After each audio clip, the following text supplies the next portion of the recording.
J'ai pris beaucoup de poids avec les années et il m'est arrivé dans un magasin une fois, il y avait une femme avec sa fille.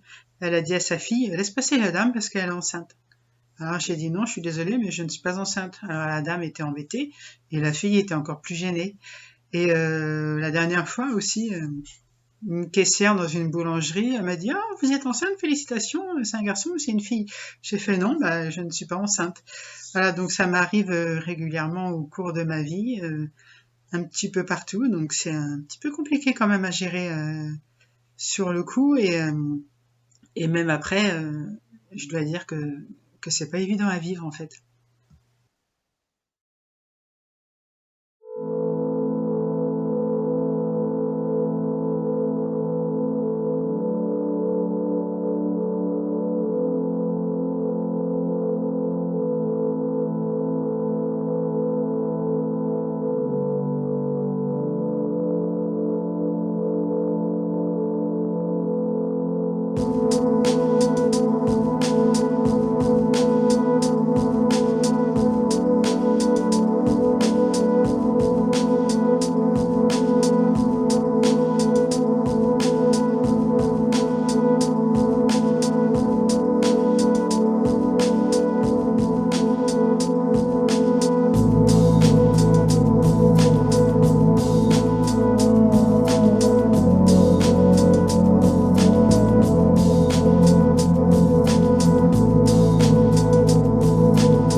Bonjour, je m'appelle Caroline. J'ai déjà témoigné avec le collectif L'Humain Visible sur le trouble de la personnalité borderline et aujourd'hui je reviens vers vous pour témoigner sur le trouble TCA ou trouble du comportement alimentaire. Je pense que c'est important de faire ce témoignage parce que mon vécu n'est pas le même que ceux des autres et peut-être que certaines personnes se reconnaîtront et pourront avancer dans leur vie, en tout cas je l'espère.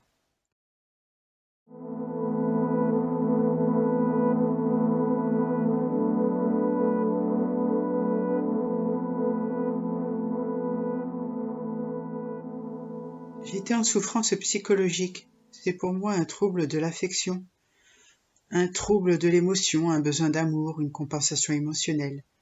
Aussi un trouble du moi profond. Je ne parlais de rien, je n'avais pas de suivi psychologique. J'avais bien vu des psychiatres ou plutôt des psychanalystes quelquefois, mais sans résultat. Ils me disaient toujours que ça allait faire son chemin à la maison, mais il ne se passait jamais rien. J'avais un besoin de remplir un vide, sûrement en lien avec le trouble de la personnalité borderline. Et ce vide, je le comblais avec le sucre. Je ne mangeais pas tant que ça, mais en fait beaucoup trop de sucre, et surtout entre les repas. Je me suis détruite clairement. J'étais heureuse, je mangeais un gâteau. J'étais malheureuse, je mangeais un gâteau. Et c'était un cercle vicieux.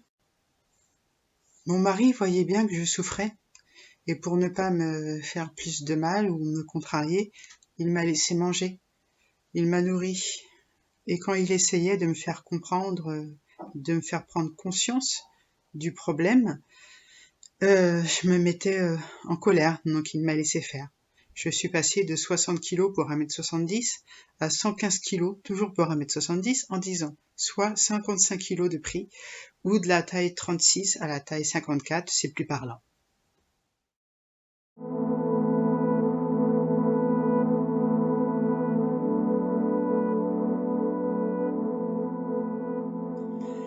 Avant, je n'avais pas de problème de poids. J'ai même été mannequin un temps. Bon, d'accord, un petit temps, mais c'est un temps quand même. J'étais plutôt mince et je ne mangeais presque pas. Mais mon corps avait l'habitude et les problèmes de poids, je ne connaissais pas. Après réflexion, c'était sûrement le début des problèmes. Quand je regarde les anciennes photos, je me trouvais trop maigre. Je ne me suis pas vue grossir aussi, mais sans prendre conscience de ce qui se passait. Maintenant que je sais que c'était une dépression et qu'elle était plus intense à cette époque, je comprends mieux. Mais avant, j'avais le malheur du monde sur les épaules et je ne parlais pas. Je m'enfonçais clairement vers une autodestruction, un suicide lent. Le déclencheur de cette prise de poids est mon vécu, ma famille, mes familles. Ma vie est compliquée. Pour faire court, j'ai connu l'abandon, l'adoption à un âge tardif et encore l'abandon par ma famille adoptive, après avoir révélé des attouchements envers moi par un membre de ma famille. Nous avons coupé les liens pendant des années, car enfant adopté pour eux, c'était menteuse, jalouse. La vie a fait que nous avons renié des liens, quelques années plus tard, mais sans parler des choses du passé, avec de la rancune de part et d'autre, ce qui fut destructeur pour moi. J'ai commencé alors à prendre du poids. Quand j'ai repris contact avec ma famille, il y a eu très forte augmentation de poids, de 30 kilos en un an après un gros clash. La décision de rompre avec ma famille fut nécessaire pour ma santé physique et mentale. Je n'avais pas le choix. Ça a été très compliqué pour moi, c'est pour ça que j'ai pris 30 kilos en un an. Je ne faisais plus de sport car la prise de poids importante fut très néfaste sur ma santé et cela n'a qu'empiré ma santé et mon poids. Je sais que j'avais faim, mais c'était aussi un moyen de compenser mon passé. C'était aussi une façon inconsciente de détruire ce corps souillé, de faire taire la femme aux yeux des hommes.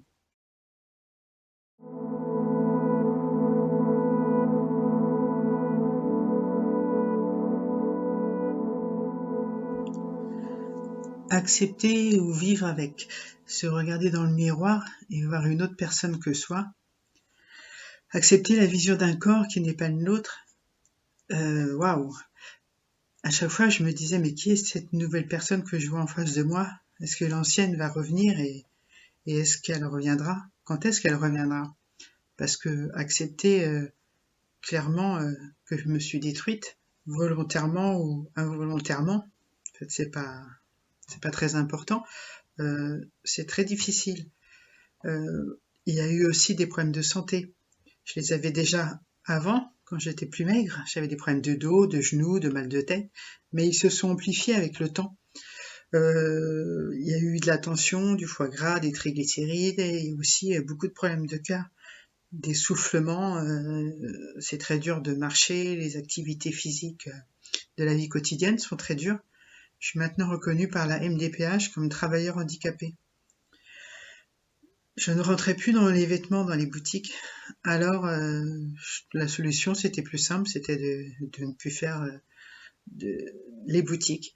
Mais ce que je ne comprends pas, c'est pourquoi les vêtements de grande taille ont toujours des motifs qui font 10 ou 20 ans de plus que mon âge. Tout est assez bizarre et je pense qu'il est tout à fait possible de faire des vêtements avec les motifs et de petite taille, mais en des tailles plus grandes. Pourquoi faire des vêtements de grand-mère? C'est bizarre. Il y a aussi le problème de remplissage et la satisfaction que ça apporte. Au final, c'est toujours temporaire et ça revient. Et quand on n'en a pas conscience, on recommence et c'est un cercle vicieux, une boucle.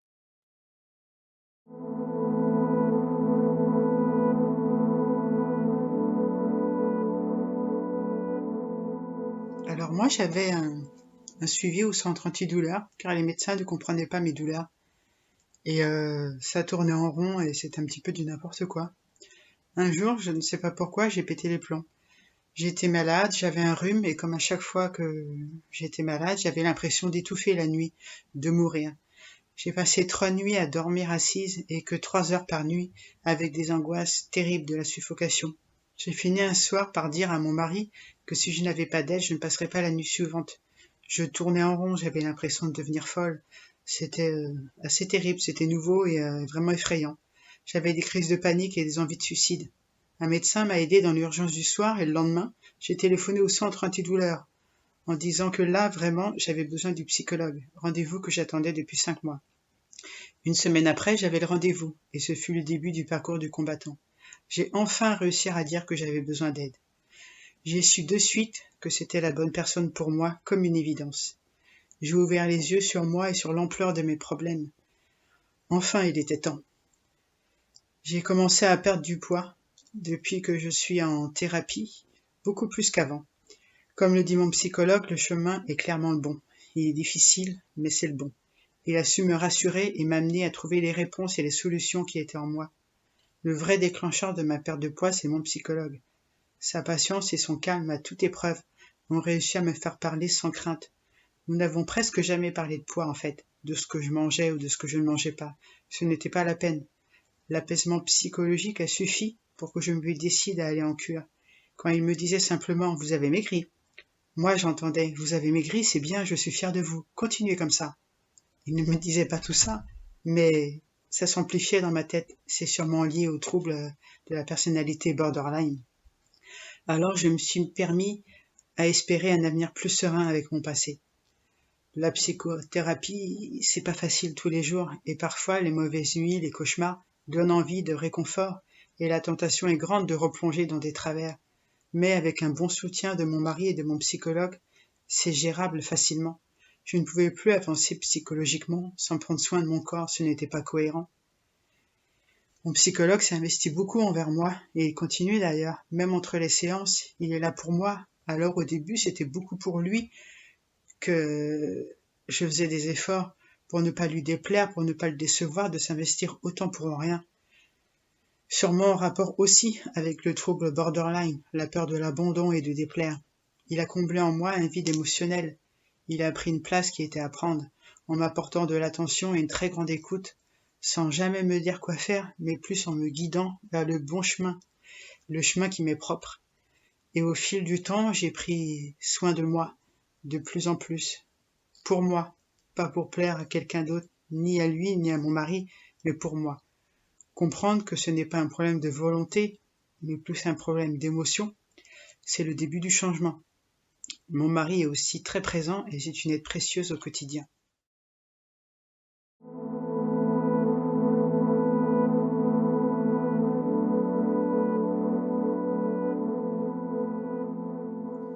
Je n'ai jamais réellement réussi à vivre avec, en tout cas pas consciemment.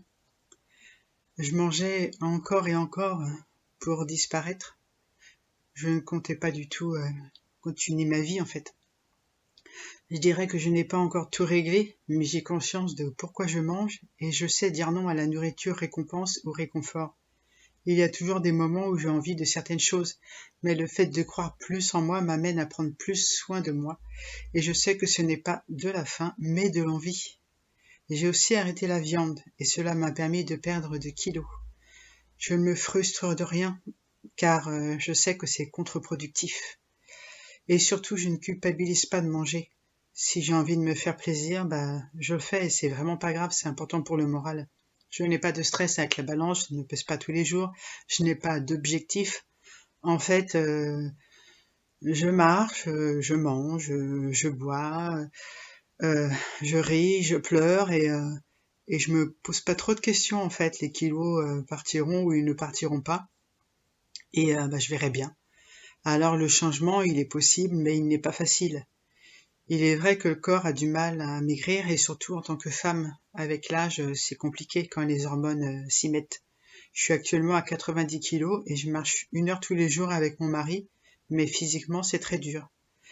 Je me demande comment maigrir sans pouvoir faire du sport quand dès le matin le corps fait souffrir. Je commence à plus m'apprécier et je me rachète des vêtements de femme. J'accepte mon corps. Je suis partie en cure et c'est une très bonne chose à faire si vous avez le mental et un bon suivi psychologique. Une petite précision, quand je dis que je bois, je mange, je pleure, en fait, je bois de l'eau.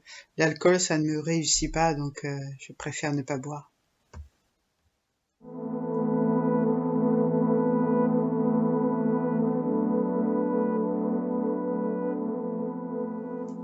Je me suis rendu compte du monde des obèses et des complications pour vivre, le jugement, le regard des autres, ou alors ce que l'on imagine comme le regard des autres, les vêtements différents dans les grandes tailles, le poids difficile à porter. C'est un autre monde, rien n'est fait pour les personnes en surpoids. Après, c'est déjà le regard sur moi. J'ai commencé par avoir honte de manger en public, à ne pas comprendre pourquoi mon mari m'aimait avec ce corps, à avoir honte de mon corps, de ne plus sortir, me détester sans pour autant réagir. Je ne me suis plus sentie femme. La vision du corps médical aussi sur l'obésité est terrible, il y a tellement de préjugés. Il est clair que prendre autant de poids appelle à des questionnements. mais pour eux, c'est faites du sport et pas plus. Il y a un vrai manque de formation et d'information sur le sujet. Un exemple, la table de consultation trop étroite, le brassard de tension trop petit, ou alors l'infirmière lors d'une prise de sang qui me dit « Vos veines sont difficiles, c'est le poids. » Ça c'est fait. Le prochain compliment, c'est pour quand? Une partie des gens pensent que nous sommes comme ça par choix, que c'est notre faute, alors que c'est tout le contraire, nous subissons. En cure, il y a des personnes dans la même situation que moi qui m'ont dit « Mais qu'est-ce que tu fais là ?» Bah tout simplement la même chose que toi, sauf que ça se voit moins. Effectivement, j'ai pris du poids d'un petit peu partout, donc je parais beaucoup moins grosse, mais ça veut pas dire que je suis pas en souffrance. Il y a aussi des remarques du genre «Oh, mais je te fais confiance, tu vas maigrir. » Ah bon? Je ne savais pas que c'était une question de confiance. Et qui es-tu pour me dire ça?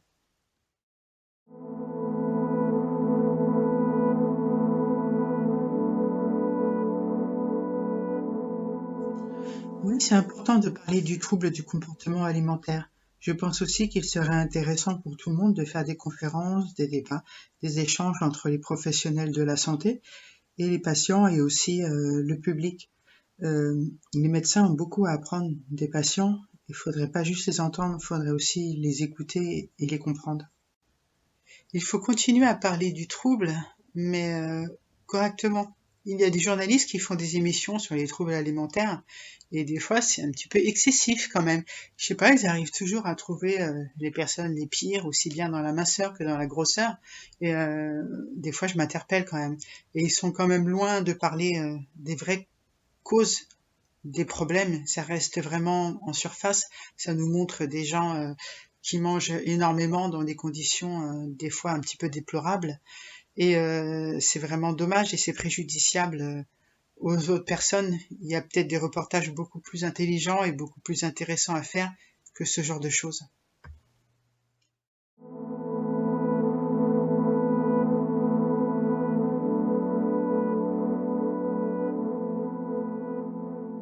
Écouter, comprendre, ne pas juger, c'est tout ce que l'humain demande en fait. Il nous faut du partage et non de la séparation.